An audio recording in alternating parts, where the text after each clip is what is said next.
আপনার কাছে এরকম একটি গাছ থাকলে আপনি সরকার থেকে টাকা পাবেন। হ্যাঁ, ঠিকই শুনছেন আপনি।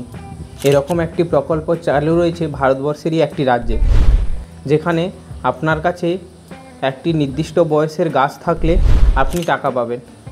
সেটি প্রায় প্রতি মাসেই আপনার অ্যাকাউন্টে ঢুকে যাবে।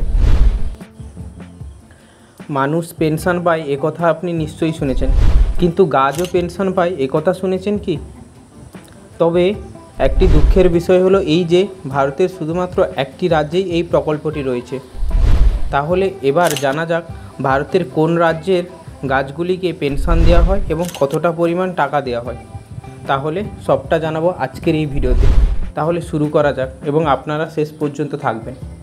মানুষ শেষ বয়সে অবসরের পর পেনশন অথবা বিধবা ভাতা বা বার্ধক্য ভাতা পান। তবে ভারতের এমন একটি রাজ্য রয়েছে যারা গাছকেও পেনশন দেয়। যদিও এই গাছগুলি কোনো সাধারণ গাছ নয়, অনেক পুরনো গাছ।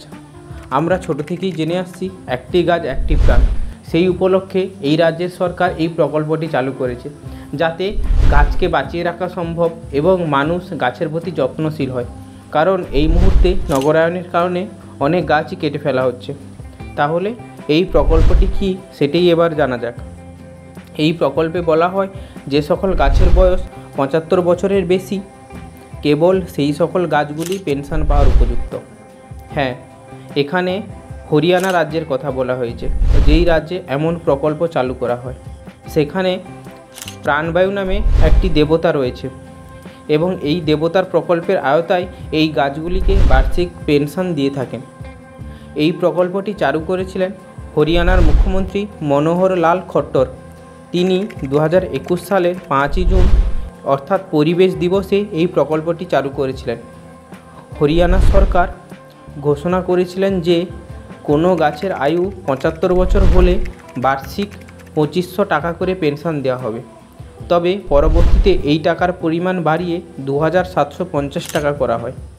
এই প্রকল্পের সুবিধা পেতে হলে অনলাইন ও অফলাইন উভয় ক্ষেত্রেই আবেদন করা যায়। তবে এই সুবিধা শুধুমাত্র হরিয়ানা রাজ্যের বাসিন্দাদের জন্য। যদি কোনো ব্যক্তির 75 বছরের বেশি পুরনো গাছ থাকে, তাহলে তিনি এই প্রকল্পের আওতায় পেনশনের সুবিধা পেতে পারেন। আপনার যদি বটগাছ থাকে, তাহলে সরকার সেগুলিকে অনেক বেশি পছন্দ করে, কারণ এই গাছ সর্বদাই অক্সিজেন ছড়ায়। এছাড়াও বটগাছকে সবচেয়ে পবিত্র গাছ বলে মনে করা হয়।